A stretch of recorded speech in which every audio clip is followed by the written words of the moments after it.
नमस्ते दोस्तों, motivation with new channel आपका स्वागत करता है।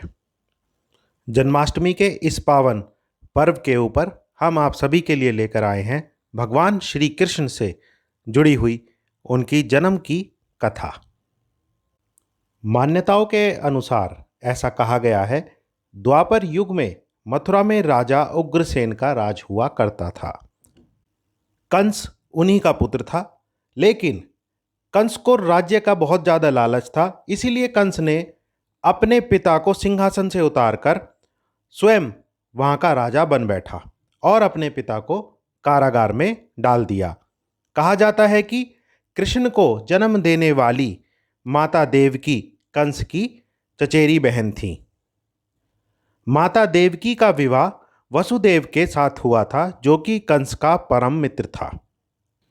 ऐसा कहते हैं कि कंस ने अपनी बहन देवकी का विवाह काफ़ी धूमधाम से किया और खुशी से विवाह की सारी रस्मों को भी निभाया।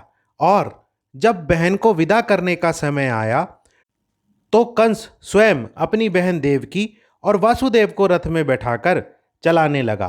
तभी आकाशवाणी हुई, हे कंस, ये जो तुम्हारी प्राणों से भी प्रिय बहन है, इसी का 8वां पुत्र तुम्हारे अंत का कारण बनेगा।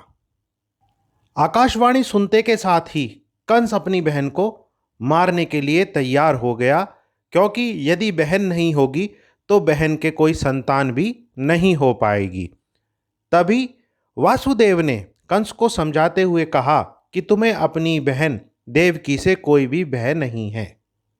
तुम्हें जो भय है वो देवकी की 8वीं संतान से है। इसीलिए वो अपनी 8वीं संतान जब भी उसका जन्म होगा कंस को सौंप देंगे। कंस ने वासुदेव की बात मान ली, लेकिन उसने देवकी और वासुदेव को कारागार में कैद कर दिया, ताकि जब भी संतान हो सबसे पहले वो उसको देखे और तभी के तभी मार डाले। इस तरीके से माता देवकी के जब भी कोई संतान होती, कंस उसे तुरंत ही मार डालता।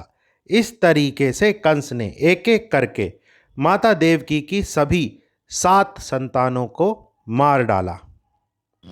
इसके बाद भाद्रपद कृष्ण पक्ष की अष्टमी को रोहिणी नक्षत्र में भगवान विष्णु ने कृष्ण के रूप में माता देवकी की 8वीं संतान के रूप में जन्म लिया।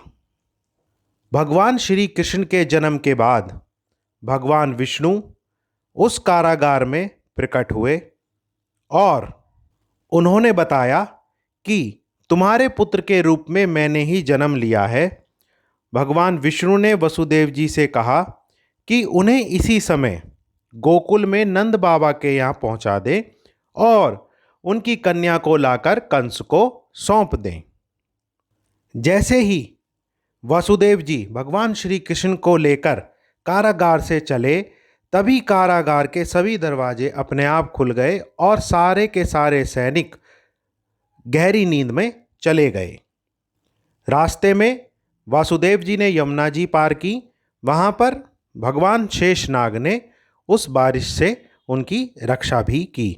वसुदेव जी ने गोकुल में श्री कृष्ण को यशोदा जी के पास रखा और वहाँ से कन्या को ले आए और कंस को सौंप दिया। वह कन्या श्री कृष्ण की योग माया थी। जैसे ही कंस ने कन्या को मारने के लिए उसे पटकना चाहा, कन्या उसके हाथ से छूटकर आकाश में चली गई। और तभी एक और भविष्यवाणी हुई कि कंस, तुझे मारने वाले ने जन्म ले लिया है और वह गोकुल में पहुंच चुका है। तब से भगवान श्री कृष्ण को मारने के लिए कंस ने बहुत सारे राक्षसों को भेजा, लेकिन बचपन में ही भगवान ने कई लीला रची और सभी राक्षसों का वध भी कर दिया। और जब कंस ने कृष्ण को मथुरा में युद्ध के लिए आमंत्रित किया, तो भगवान श्री कृष्ण ने वहां पहुंचकर कंस का वध किया, प्रजा को उसके अत्याचारों से मुक्त किया, अपने माता पिता को जेल से निकाला और साथ ही साथ महाराज अग्रसेन को फिर से मथुरा का राजा बनाया। आप सभी दर्शकों को जन्माष्टमी की बहुत बहुत शुभकामनाएं। उम्मीद करता हूँ यह पौराणिक कथा आप सभी को बहुत पसंद आई होगी। ये वीडियो अगर अच्छा लगा हो हमारे चैनल को सब्सक्राइब कीजिए और वीडियो को लाइक कीजिए। जल्दी ही मिलते हैं एक नए टॉपिक के साथ। तब तक के लिए आप सभी का धन्यवाद।